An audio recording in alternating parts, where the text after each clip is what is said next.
Episode 3, The Burning Mill. Both of the episodes so far this season have had complete doozies of endings. We start this episode off with a skirmish between the Blackwoods and the Brackens. The show has shown the hatred between these two houses before, back in season 1. These two houses share a border that's been in between conflict for a while now. Brackens moved the boundary stone, which angered the Blackwoods. If I remember correctly, last season, there was a discussion about the territory issues between the two houses, but the council said that the smaller house matters should be handled with their liege lord, which at this time is an elderly Lord Tully, who is too old, too frail to really deal with such situations these days. House Tully is Catelyn Starks' house in the original show.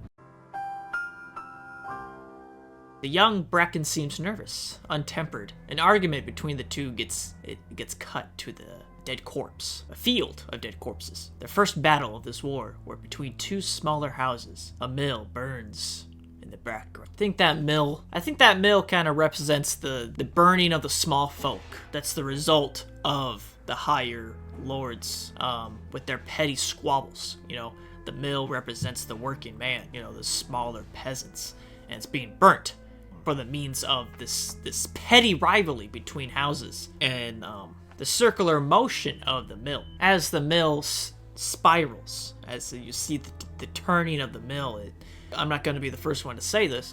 I've heard YouTubers say it before. However, I think the point still stands. The turning of the mill represents the cycle of conflict, of war. These rivalries constantly going head to head with each other, you know.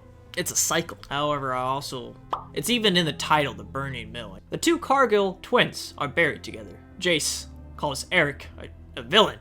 He doesn't deserve such honor. I think some of Daemon's lessons have seeped into Jace's little noggin there. Wise old Rhaenys points out that Otto wouldn't allow for this. Hotter blood has prevailed. Rhaenys has got to be the best advisor Rhaenyra has so far. We've seen from the very first episode of the first season that Rhaenys knows what's gonna happen if war breaks out. She recognizes how hot-tempered these younger people are, these younger soldiers, these younger lords, these younger knights. This younger generation doesn't quite understand just how dangerous and just how brutal war will be. And she knows exactly what's gonna happen when the dragons and kin go at it in war. It's destruction at its purest form. Rhaenyra does hear her wisdom, though. Rhaenyra is cautious, while the men around her is begging for her to sit back while they plan their war. She bites back for peace. Before this conflict, there was decades of peace through the King Viserys and King Jaehaerys. If there's still a chance at peace, Rhaenyra should take it. Though I don't wholly agree with that mindset, I do agree that Rhaenyra should use 100% caution when such matters are at stake. It is wise to tread carefully, but does she not realize it's a little too late? You know, like Otto said, the green side will have to die in order for Rhaenyra to claim this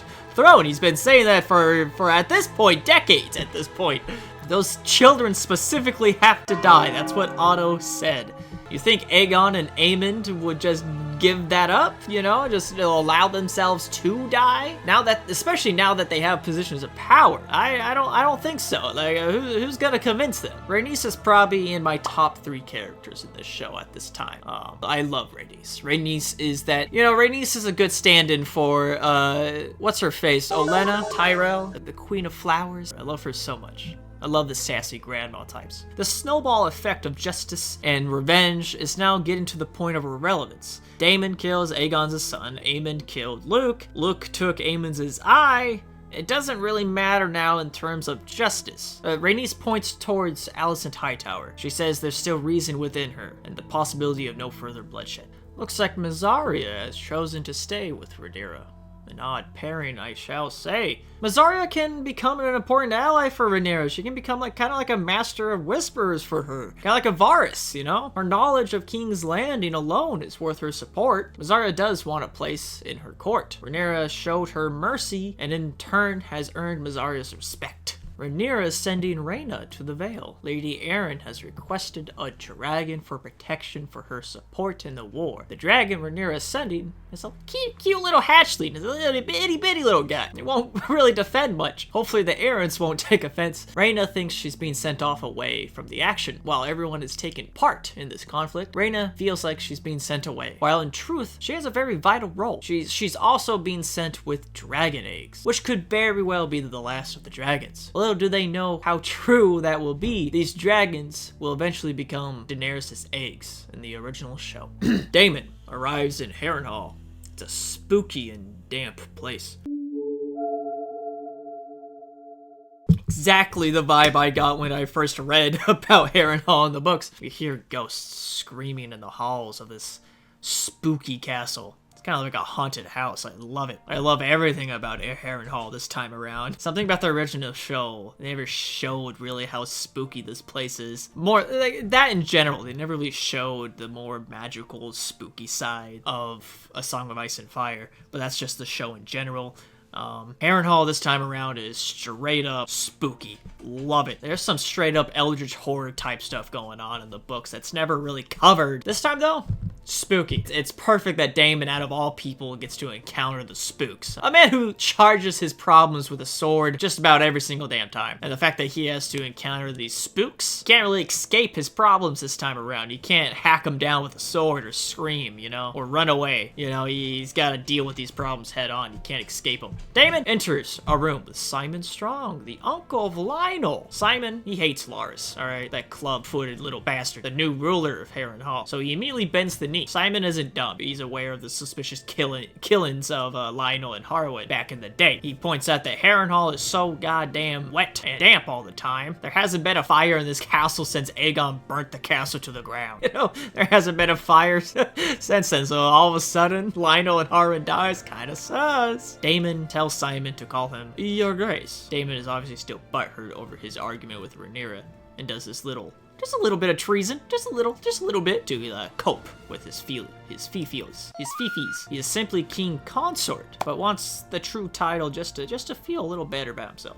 We are introduced to Alicent's brother, Gwaine, an inexperienced knight whose only quote battle experience has been tournaments. He kind of gives off dickhead energy here. Criston Cole is leading an army and it's taking Gwaine to his side. He doesn't really like the dude much because you know, for all of Cole's faults, he does know what he's talking about when it comes to war. He's basically the only dude around here who has actually seen combat experience. So he kind of hates Gwaine. Gwaine does notice, however, that Criston Cole and Alicent got something going on there. He does pick notice at that. The men around Rhaenyra's table still persist in rash decisions, wanting to send out all the dragons. The council suggests hiding Rhaenyra away while the men conduct war, and Rhaenyra calls it treason. Rhaenys and Corlys share a scene together. They talk of heirs. Driftmark has had quite the succession crisis over the years. That poor house has lost many of its potential heirs over the years. Helaena speaks with her mother Alicent. Helaena she's a blunt gal. She feels sad about Jaehaerys. Helaena cuts off Alicent with the sentence, I forgive you. That could mean like so much in this circumstance. It means so much more than just simply Alicent banging Criston while he was on watch, letting the assassination take place, forcing Helaena in these uncomfortable scenarios, marrying Aegon. Helaena has endured so much, and that I forgive you speaks volumes. The fact that she just simply bluntly puts that out there, it packed a punch I was not expecting. I do appreciate that we're getting more Helaena time. I loved her in the first season. Aegon wants to go fight along with everyone else, but Larys convinces him that the king should stay away from battle. So he isn't at risk of losing the war with just one swing. Aegon's friends, though, have joined the Kingsguard. This once honorable and noble title is now sullied by frat boys, essentially. They mention that they have a squire who's never been with a woman and wants the king to join them. Aegon questions that they've taken vows of chastity, though, and the knights try to laugh it off, but Aegon isn't laughing. I think there is a part of him that was serious about that. There's a side of Aegon that wants to be a decent king, that wants to hold decent values, but he ends up going with the knights anyways. Aegon's a silly Billy. I think part of him is that shame that he still holds from his father never really giving him the time of day. And it kind of shows up there. He wants to uphold these values, yet he's still a little bit of just a slight fucker. You know what I'm saying? We see Ulf, a commoner who knows everyone in town. He's quite the character. I kind of like the other guy more, you know, Hugh Hammer. What a Chad. Ulf, though, he seems to be a Rhaenyra supporter. I'm only mentioning him because him and Hugh would be very important later. Okay, they keep popping up here and there, and I feel like if I don't mention them right now, later on in the video, they're gonna pop up, and it's gonna feel a little out of place. However, yeah, we see Ulf show up, bit of a character, bit of a silly guy, and they do show up later. And I kind of made that mistake with Mazaria last video. I didn't really bring her up earlier on because she wasn't really that important, and then all of a sudden she came out to be a pretty important side character. She just didn't interest me last season. She was just kind of like, she was just there, you know. Mazaria just, eh. Though I do love seeing the commoners' side of all this politicking. You know, we typically see them as like a crowd or a mob, or maybe, you know, somebody like Gendry. Apparently Ulf is a bastard brother of Viserys and Daemon. Not sure how legit that is. And Aegon comes in with his frat boys and ruins Ulf's whole story about him being some kind of dragon seed. Aegon finds Aemond was Sylvie, the first whore that he slept with. Aemond finds comfort with her. Aegon humiliates him in front of his whole frat crew. Aegon is a bit of a dummy. Aemond is his strongest ally with Vhagar, and he shouldn't be belittling him like this, you know? It's his homeboy, it's his brother. Sir Gawain wants to sneak off to the nearby inn for the night instead of staying with the army. Cole tries to stop him, but with the conversation going, Cole realizes they are completely exposed, and the knights are pursued by Bela on her dragon. Gawain is starting to realize the gravity of war. It's a game to a lot of these knights. They still don't take the war seriously. Daemon starts tripping balls at Harrenhal. He's having some spooky dreams. He finds a younger Rhaenyra, who's played by the same actress once again. It's nice to see her back. This ghostly vision of Rhaenyra sewing on Jaehaerys' severed head, blaming Daemon. He's shown his guilt and can't run away from it like he typically does. He has a guilty conscience. He has a guilty mind, and he suddenly wakes up at the castle's weirwood tree.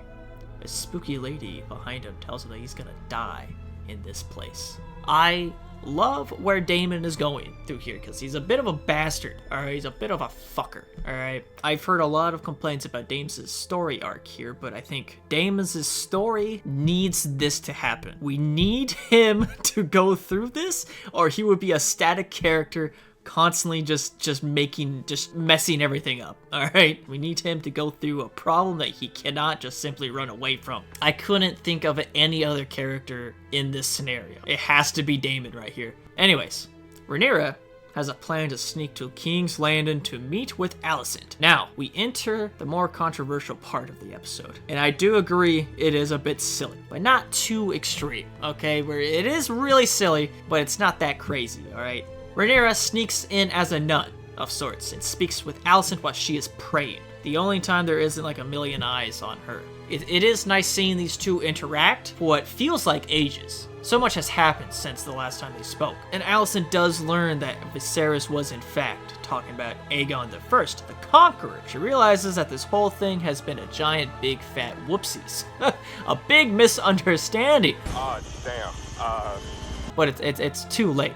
Too much blood has been spilled. Too many moving parts are now in play. So Alicent leaves Rhaenyra, and they part fully now as enemies. So it seems. Not a bad scene at all. However, what led up to the scene was really silly, alright? But the dialogue was good. I think this conversation needed to happen. However, I think what led up to the conversation happening was very silly, and they should have done that a bit better. And that's where we ended. Good episode, not bad. Some noteworthy parts in my opinion.